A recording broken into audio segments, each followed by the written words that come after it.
Welcome to the ZimmCast, a program dedicated to bringing you what's new in agricultural marketing. The ZimmCast is the official podcast of AgWired and hosted by Chuck and Cindy Zimmerman. Hello and welcome to the ZimmCast. I'm Cindy Zimmerman for this edition on a new study that shows how agriculture technology and innovation could drive global feedstock output and triple biofuel production by 2050, allowing renewable fuels to gain a bigger share of the 940 billion gallon global liquid fuel market, which includes marine and aviation fuels. U.S. Farmers and Ranchers in Action recently released a report done by S&P Global Energy that shows how biofuels can reignite growth in struggling farm communities, drive innovation, and strengthen agriculture's capacity to feed and fuel the world using fewer resources. At a press conference in Washington, D.C., USFRA CEO Kevin Burkum said the research, titled Fueling Agriculture, Biofuels as the Catalyst, comes at a pivotal time for agriculture. We are at a crossroads for U.S. agriculture. Productivity continues to increase across American farms. We just are coming off our largest crop on record. At the same time, evolving transportation trends and declining gasoline demand threaten existing ethanol markets that many rural economies depend on today. This study outlines a path forward. It explains how biofuels can usher in a new era of prosperity and abundance, and that requires arming stakeholders with the best possible data. For too long, important decisions have been built on the assumption that demand for food, fuel, will naturally keep pace with rising yields. And for too long, agriculture has been treated as a zero-sum game, one where food, fuel, and other bio-based products compete against one another for limited resources. That is not what this data shows. As S&P Global Energy makes clear, sustaining investment in American agriculture will require more demand, not less. If we allow farmers to expand into new markets for biofuels, we can transform American agriculture, revitalize rural incomes, and provide global food and energy security. Under a high-growth scenario, farmers could support a threefold expansion in biofuels production by 2050. Renewable fuels could capture more of the nearly 940 billion gallon global liquid fuels market, including aviation and marine fuels. At the same time, rising demand for both food and biofuels would accelerate investment in advanced seeds, precision equipment, regenerative farming practices, really the entire ag supply chain, both upstream and downstream from the farm. And with the right demand signals, U.S. corn yields could grow approximately 1.5% annually through 2050, enabling nearly 50% more production without expanding acreage. And I think that's an important point. We don't need more land, and this report points that out. And it's not just corn. U.S. soybean production could increase by 45%, or 1.4 billion bushels. The result isn't just more biofuels.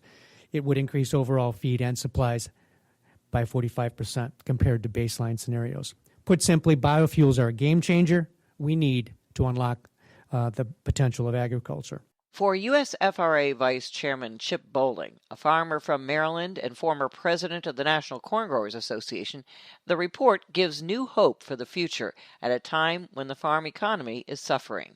I farm only 45 miles south of where we're sitting here today. I farm in Maryland in the Chesapeake Bay watershed. So I see what's going on as a farmer every day. American agriculture is at a turning point.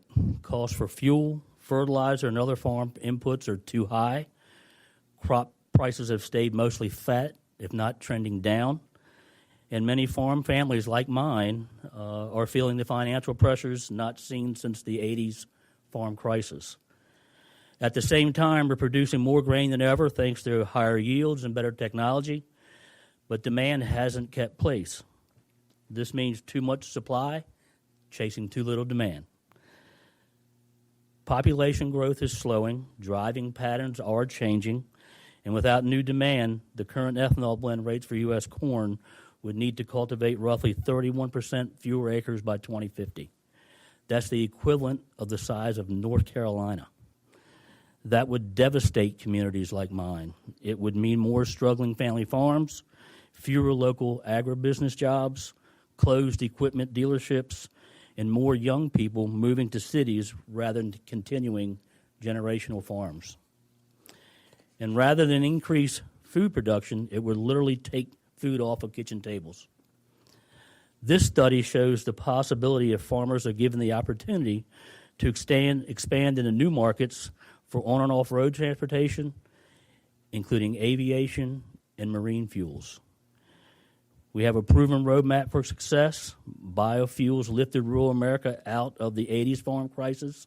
It lifted us out of the mid-2000s crisis, and they can do it again. Demand for new markets will stabilize incomes, keep crop acres in production, and allow rural communities to plan and invest for the future. That stability matters locally. It keeps co-ops open. It keeps truckers moving. It keeps rail trains moving. It sustains input suppliers, and it helps keep small town economies functioning. In other words, this study is a blueprint for a stronger future for American agriculture and rural communities together. But to make that vision a reality, we need to take a fresh look at the data and recognize that we don't need more cropland to feed and fuel the world. We need access to stronger markets. And my hope is that this new study is a roadmap towards a brighter future for agriculture and my family.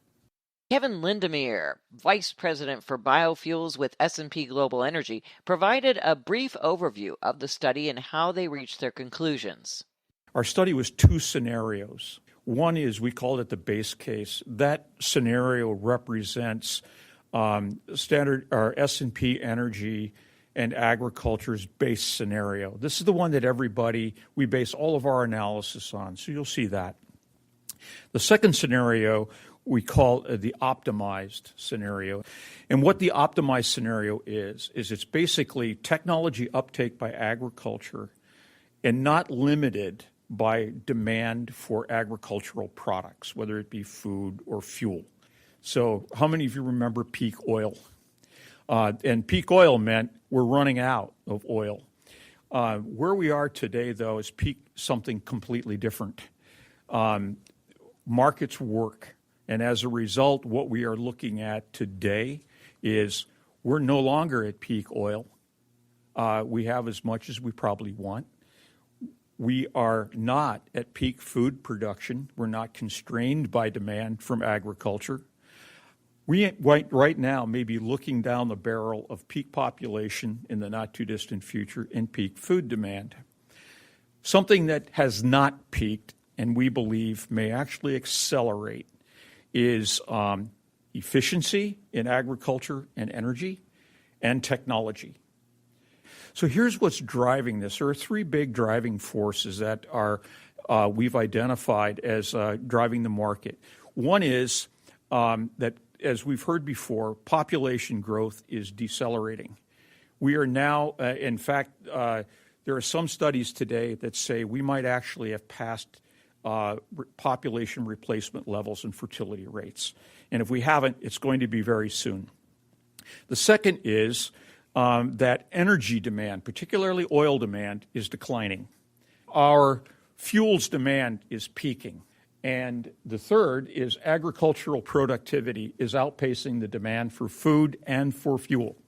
So these are the three big drivers that are pushing this study, and we believe will shape our industries going forward. So the supply-demand balance leading to agricultural surpluses, and you don't have to look very far today to see some weak signals out there that we are already beginning to see this happening. Falling crop prices and margins, that's one of our weak signals. Our commodity prices are low, but biofuels are a scalable catalyst. In other words, when you have agricultural surpluses, we have a choice. We can rationalize capacity, which is what every commodity industry does, or if we have the opportunity to find new markets and create new markets, that is where we are headed. So the key point here is that we're not in a world that is supply limited we are in a world that might actually be demand limited. So looking at population, this is one of the big trends here, is that we're looking at population growth really slowing to about less than 0.5% per year. And there are some new studies that are coming out that are suggesting that that slope might be even slower and moving toward us at a faster rate than what we've modeled here. We heard a lot already today about E15. E15 is an important development for increasing corn demand. By 2050 or so, E15 would represent about 6 million acres of corn compared to if we stayed at E10. So if we could have E15 year-round, it's 6 million acres more. But the falling oil demand that we talked about before is overwhelming the impact of adding E15 to the gasoline pool. You might also add that this isn't unique to ethanol and gasoline. This also applies to diesel fuel as well. So as you look at this, is that, well, E15 to support agriculture is a step, but it falls very short of, as was pointed out before, a North Carolina equivalent decline in corn acreage in order to balance the market for supply and demand without increasing ethanol or biofuels usages. Now, is the technology there? Yes, but there is even a lot more coming. Where we are today is that you already have practices and technologies that are taking the yield contests up to almost 600 bushels an acre. And this doesn't include the technologies that we see coming that are really accelerating that bottom line. If in our optimized scenario, if you want to maintain corn acreage at around 98 million acres, then you need to find a market for another 8 billion bushels of corn from today out through 2025. What is driving this is, well, we have 5 factors. There's advanced breeding and gene editing.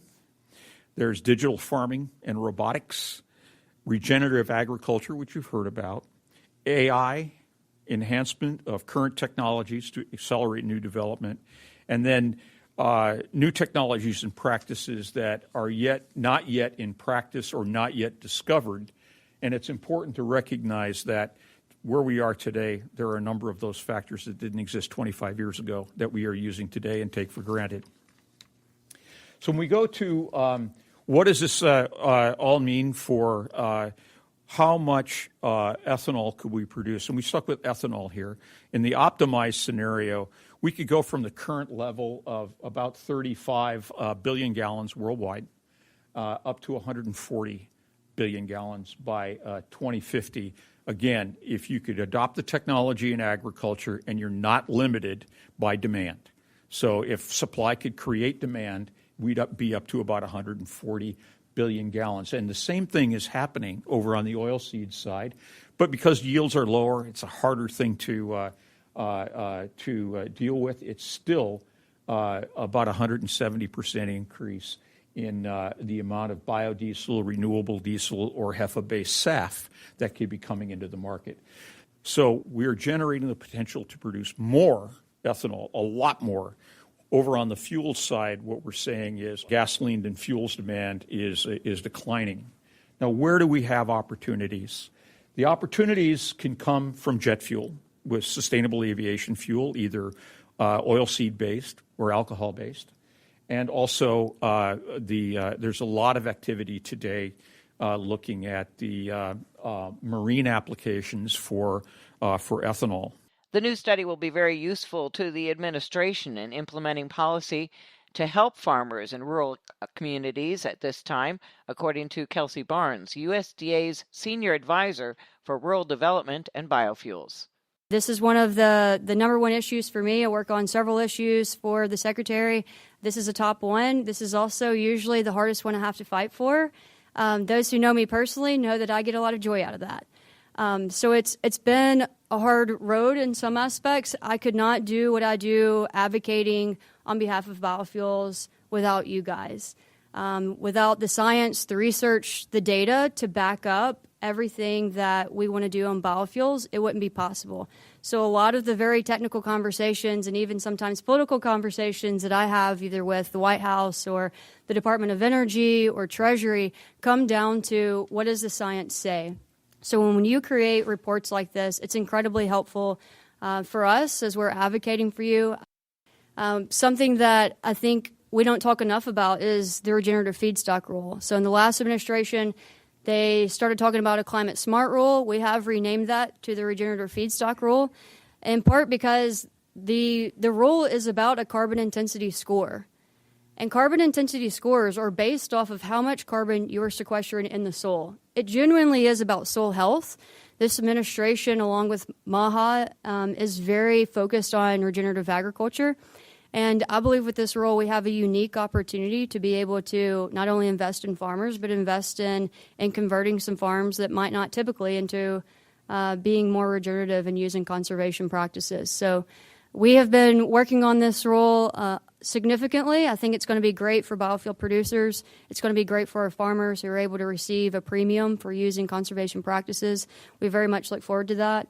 I get to blame my tardiness actually on meeting with the Maritime Fuel Coalition before I walked in here.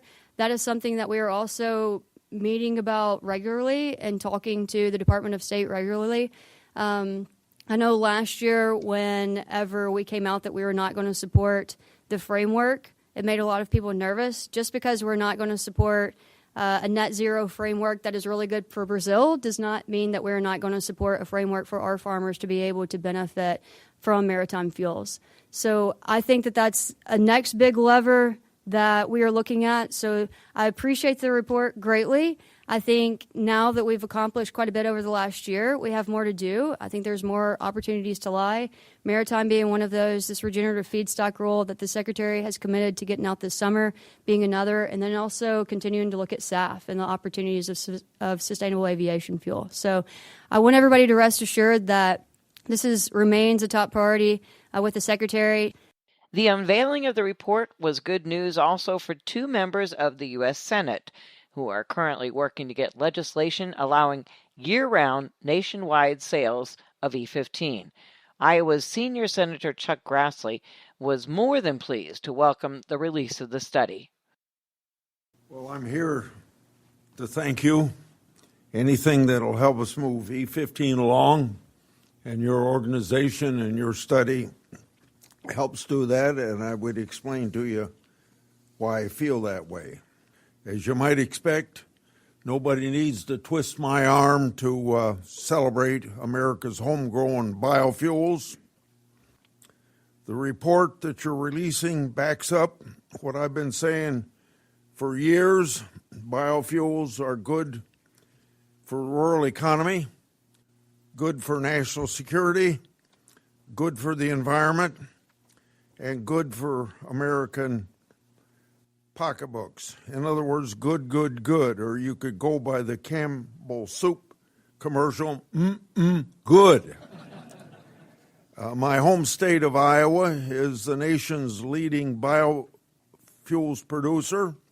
Last year, Iowa produced 4 6/10 billion gallons of ethanol, 266 million gallons of biodiesel, a robust biofuels market that will be enhanced by E15 would answer the prayers of farmers working their tails off to be profitable. That's why I'm fighting for permanent year-round E15. Making this option available by law would save Americans 20 to 40 cents a gallon at the pump, sometimes even more. It would pump billions of dollars into local economies from the paychecks of biofuel workers and corn farmers, and would see $14 billion in expanded demand for their products. Thanks to the bipartisan House vote last month, we're one step closer to getting E15 across the finish line.